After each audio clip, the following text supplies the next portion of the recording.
BJP candidate 100కి 100 అబద్ధాలు మాట్లాడతాడు. నరేంద్ర మోడీది ఎంత గ్యాసు, రఘునందన్ రావు కూడా అంతే గ్యాసు, అందులో ఏం అనుమానం లేదు. నిజమే కదా? దుబ్బాకలో ఇదే ప్రభాకర్ రెడ్డి చేతిలో మొన్న దాదాపు 55,000 ఓట్లతోని చిత్తు ఓడిపోయినాడు. నేను ఒక్కటే మాట మిమ్మల్ని అడుగుతున్నా, మెదక్ దుబ్బాకలో అసెంబ్లీకే చెల్లనటువంటి రూపాయి మరి మెదక్ పార్లమెంట్లో చెల్తుందా? దుబ్బాకలో చెల్లని రూపాయి మెదక్లో చెల్తుందా? కేసీఆర్ అనే మాజీ ముఖ్యమంత్రి చాలా రోజుల తర్వాత పంజరంలోంచి చిలుక బయటకు వచ్చినట్టు బయటకు వచ్చి నయా నాటకాలకి తెరలేపుతా ఉన్నాడు. నోటికి వచ్చినటువంటి మాటలు మాట్లాడుతూ ఉన్నాడు. వయసులో పెద్దోడు, 10 ఏళ్ళు ముఖ్యమంత్రిగా చేసిండు, మర్యాద ఇద్దామని అనుకున్నాం. కానీ ఆ మర్యాదను నిలుపుకునేటువంటి పరిస్థితి కూడా కేసీఆర్ గారికి లేదు. కొత్త డ్రామాలు, సెంటిమెంట్ డ్రామాలు, నోటికి వచ్చినటువంటి మాటలు మాట్లాడుతూ ఉన్నారు.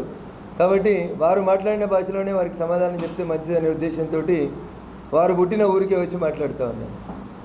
రఘునందన్ దుబ్బాకలో ఓడిపోయిండు. నువ్వేడు ఓడిపోయినావు కేసీఆర్? నువ్వేడు ఓడిపోయినావు అంటున్నావు? కామారెడ్డిలో ఓడిపోలేదా? ఆ మాత్రం కూడా లేదా? నాకు మాట్లాడడం రాదా? రఘునందన్ మాట్లాడితే గ్యాసు, నరేంద్ర మోడీ మాట్లాడితే సోయి లేదు. నేను నీకంటే ఎక్కువ మాట్లాడగలుగుతా. అవగాహన ఉండి మాట్లాడుతున్నావా? సంస్కారం ఉండి మాట్లాడుతున్నావా? సోయుండి మాట్లాడుతున్నావా? నేను కూడా మాట్లాడగలుగుతాను కదా. రఘునందన్ దుబ్బాకలో ఓడిపోయాడు, రఘునందన్ మెదక్లో పోటీ చేస్తున్నాడు. మరి నువ్వు కామారెడ్డిలో ఓడిపోయినావు కదా, నువ్వెందుకు తిరుగుతున్నావు తెలంగాణ అంతా? నీ అయ్యే జాగిరా నా తెలంగాణ? నాకు రాదా ఏంది భాష? నీకంటే బాగా మాట్లాడతా, నీకంటే మంచి సంస్కృతంలో మాట్లాడతా. ఏదో 53,000 ఓడిపోయాడు, సిగ్గుండాలే పోలీసు వాళ్ళతో పైసలు వంచి గెలిచిన నీ ముఖానికి నీదో గెలుపు, నువ్వు నా గురించి మాట్లాడుతున్నావా? నేను అనుకున్నా ఒక హరీష్కే ఎండదెబ్బ కొట్టి దిమాగ్ దొబ్బింది అనుకున్నా, నీకు కూడా దొబ్బినట్టు కనబడుతుంది.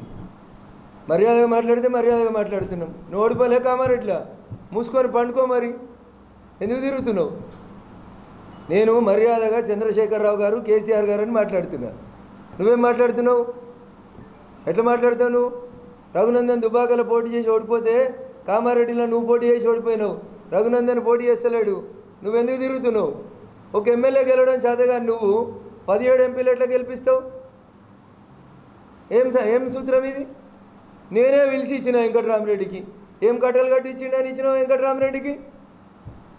ఎన్ని కట్టలు కట్టించిండు? కట్టలు కట్టియకపోతే ఎందుకు ఇచ్చినావు? జై తెలంగాణ అన్నోనికి ఎందుకు ఇవ్వలే? ఇంకా దానికి చెప్పుకుంటుండు నేనే ఇచ్చినా అని. ఏం గొప్పతనం చేసినావు నువ్వు ఆయన ఇద్దరు కలిసి? ఎన్ని కొంపలు గున్నాయి మెదక్లో నీ వల్ల ఆయన వల్ల? మాకు మాట్లాడడం రాదా?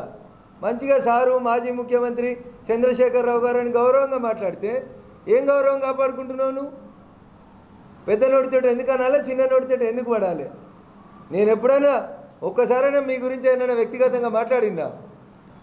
పోయి మీరు కూడా దిగజారి హరీష్ రావు కంటే అధ్వానంగా మాట్లాడితే మాకు మాట్లాడడం రాదేంది? నేను మళ్ళీ చెప్తా ఉన్నా, నన్ను ఎవరు ఏమన్నంతసేపు నేను ఎవరిని ఏమన్నాను. నన్ను ఒక్కటంటే నేను 4 గంటలు నేను ఎవరినైనా వదిలిపెట్టేది లేదు.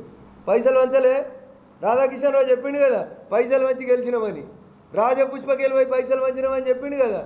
చేతనైతే ఆయన క్యాండిడేచర్కి ఇవ్వకుండా ఉండాలి. నువ్వు ముఖ్యమంత్రి చేసినావు కదా 10 ఏళ్ళు. ఆయనతోటి పైసలు పంపించుకొని, ఆయన బినామీగా పెట్టుకొని, ఆయనతోటి భూములు కొనిపించుకొని నా నోట్లే నోరు ఎందుకు పెడతారు మీరు? దుబ్బాకలంటే ఆయన కొడితే నేను ఓడిపోయినట్ట. మరి నేను కొట్టినాడు ఏడవన్నావు నువ్వు ముఖ్యమంత్రిగా ఉండి?